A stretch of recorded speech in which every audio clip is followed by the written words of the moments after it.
Merci beaucoup au Grus, spectacle qui a pour titre Origine jusqu'au 3 mars sous le chapiteau de la porte de Passy.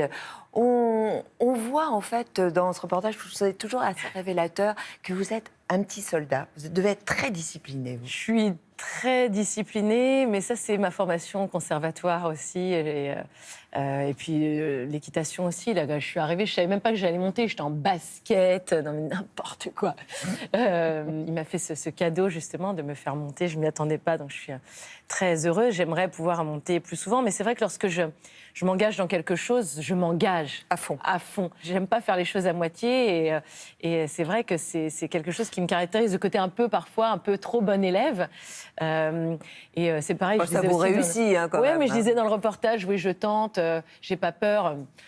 Il faut quand même venir me chercher. Hein. La preuve, j'ai mis quand même quelques années avant de venir ici. Je suis toujours un peu. Je témoigne. Oui, je suis toujours un peu.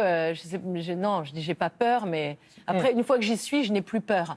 Mais je réfléchis beaucoup quand même avant d'agir et je tourne ma langue. Vous êtes plus cérébrale qu'instinctive ? Ah oui, je pense. Ouais, je suis plus cérébrale. J'aimerais dire le contraire, mais non, je réfléchis parce que j'ai conscience des conséquences et oui, parfois ça me. D'ailleurs, ça prend un certain temps parce que je pèse le pour et le contre. Non, jamais je vais m'engager dans un truc. C'est vrai que c'est bon. Ouais, à quelle occasion vous lâchez quand même ? Quelle occasion je me lâche ? Lorsque je suis sur scène, lorsque j'écris, lorsque je suis dans le cadre de mon métier. Après, justement, c'est en cela, je pense que ça m'a apporté beaucoup, le métier que je fais aujourd'hui, par rapport à l'opéra et à ce qu'aurait pu être mon destin, finalement. Mon parcours a bifurqué à un moment donné. J'étais à la croisée des chemins et j'ai choisi ce chemin qui est très différent. Ce que je fais aujourd'hui, et c'est vrai que ça me permet d'être justement plus libérée, plus... Nolwenn, pourquoi vous adorez ce son ?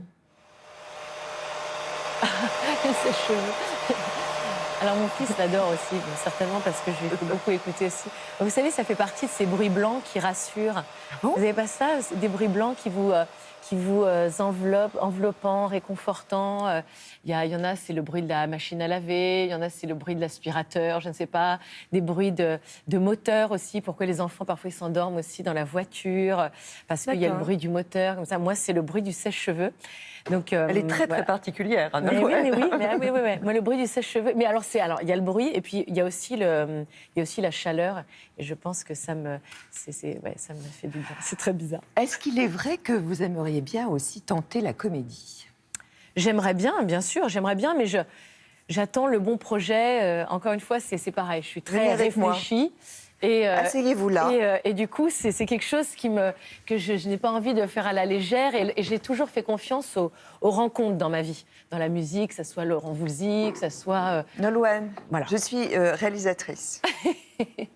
Voilà, je suis dans le fauteuil du metteur en scène. D'accord. Là, vous avez une phrase, qui est une phrase d'ailleurs de Sacha Guitry. D'accord. Et j'aimerais que vous ayez différentes intonations. Mais c'est un casting, en quelque D'accord. sorte. Nolwenn, les yeux dans les yeux, je vous le demande et vous supplie de me répondre. Voulez-vous du beurre sur le pain ? Voilà, ça c'est la phrase de départ. Et maintenant, il faut que vous puissiez me la dire sur le ton de la colère, de la séduction, de la tristesse. Mais c'est trop dur. Et de l'angoisse. Alors, la colère. La colère, en vous regardant... Je dois lire cette phrase. D'accord. Les yeux dans les yeux, je vous demande et vous supplie de me répondre. Voulez-vous du beurre sur le pain ? Les yeux dans les yeux, je vous demande et vous supplie de me répondre. Voulez-vous du beurre sur du pain ? La séduction. Les yeux dans les yeux, je vous le demande et vous supplie de me répondre. Voulez-vous du beurre sur du pain ? La tristesse. La tristesse, waouh. Après ça, c'est après la séduction. Les yeux dans les yeux, je vous le demande et vous supplie de me répondre. Voulez-vous du beurre sur du pain ? L'angoisse, le stress. Les yeux dans les yeux, je vous le demande et vous supplie de me répondre. Voulez-vous du beurre sur du pain ? Oh, je vous embauche. Hein. Non, c'est dur. Il était nul. Je suis trop nulle. Mon Dieu, voilà, c'est Nolwenn qui a une énorme confiance en elle. Vous l'avez remarqué ? Mon Dieu. Bon, allez, vous jouerez dans Capitaine Merlot. Ouais. Hein, mais j'aimerais tant. Vous adoreriez. Hein. J'aimerais tant. Folk. Alors là, ça a été quand même assez facile. de réinterpréter des standards. Ah, mais c'est Peut-être jamais que c'est le simple de choix qui a dû être réinterpréter, difficile. C'est jamais simple que de réinterpréter les chansons des autres parce que c'est justement, on a tendance trop souvent à dire qu'il y a une forme de facilité à faire des reprises, alors que c'est très dur que de pouvoir rester fidèle à la chanson d'origine, à servir. On pourrait même une dire œuvre. que c'est une démarche commerciale. Hein. Souvent, on le dit. Ce Hein. que les médias disent, mais en fait, une chanson, lorsqu'elle n'est pas chantée, elle meurt.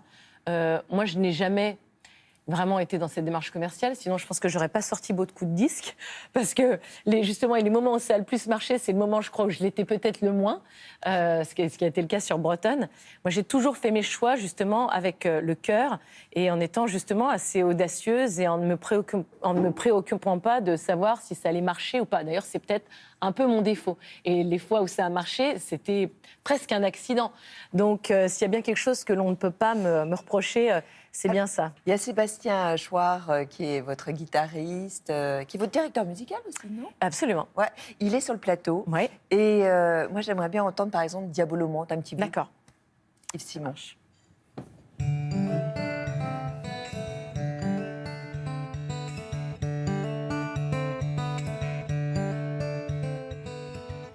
Dans tes classeurs de lycée, il y a tes rêves et tes secrets, tous ces mots que tu ne dis jamais,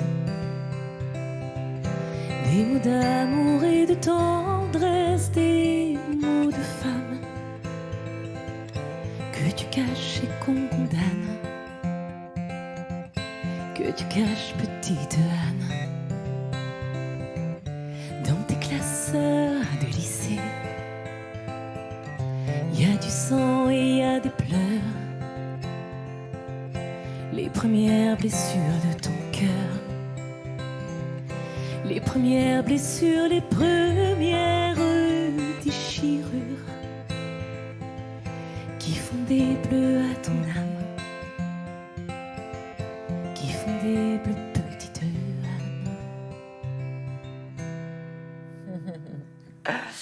Alors, on salue aussi Yves, bien Ouais. sûr. Vous avez la grâce. Hein. Je suis tout à côté de vous. Et c'est tellement, il y a tellement d'émotions dans votre voix. Et puis, C'est émouvant de chanter toutes ces chansons ici. oui, c'est ça, oui. On sent C'est, que vous les interprétez pas, vous les vivez.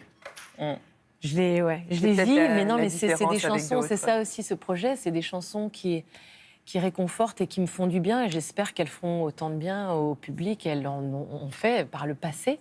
Cette idée aussi de cet album, c'était de les faire redécouvrir à ceux qui les ont aimés, de les faire découvrir aussi à toute une nouvelle génération, et moi je prends tellement de plaisir à les chanter, ces chansons, et à en parler, et à parler de ces artistes magnifiques. C'était une autre époque aussi dans la musique, et je suis nostalgique, je suis née nostalgique. Et on retrouve ça aussi dans mon travail. C'est vrai que moi, j'écris mes propres chansons. Je suis créative à mon niveau, mais c'est vrai que je me nourris aussi de ces projets, de chanter les chansons des autres aussi. Ça Quelle est m'apporte celle que aussi vous auriez beaucoup, aimé et écrire? Celle que j'aurais aimé écrire, peut-être la chanson de Cabrel, Je t'aimais, je t'aime, je t'aimerais. C'est vrai que parler d'amour, c'est même chanter l'amour, c'est pas quelque chose que je fais naturellement. J'ai beaucoup de mal à le faire. À chaque fois, je me cache peut-être d'une certaine manière sous beaucoup de métaphores et d'images qui m'aident à justement à me dévoiler, et à exprimer toutes ces émotions qui j'ai du mal à les chanter comme ça, à dire je t'aime naturellement dans une chanson. Et dans la vie? Dans la vie, non. Dans la vie, non. Je le dis beaucoup à l'homme que j'aime, à mon fils, à ma famille aussi. Non, mais c'est vrai que, non, par ailleurs, il y a plein de gens que j'aime, j'ai toujours du mal à leur dire, des gens parfois donc, que j'admire. Et puis après, en chanson, oui, c'est vrai que c'est... Vous dédiez cet album à quelqu'un qui a disparu? Ouais, Une amie? une amie, quelqu'un avec qui je travaillais et qui était devenue une amie. Et c'est pas quelque chose de très simple pour moi, comme je vous disais, de faire confiance. Et notamment dans ce métier où où il y a beaucoup de gens qui sont parfois pas forcément bien intentionnés. Et Pas un métier, bienveillants. oui, pas forcément bienveillants, ou en apparence très bienveillants, qui te brossent toujours dans le sens du poil, mais qui au fond ne sont pas des gens qui t'aiment vraiment. Et j'ai eu la chance de faire la connaissance de quelqu'un qui était voilà, très sincère et bienveillant, et qui est parti trop tôt. Et, voilà, Vous lui rendez hommage. on se remet jamais de la disparition de quiconque, mais quand c'est quelqu'un de jeune et d'aussi exceptionnel, c'est... voilà.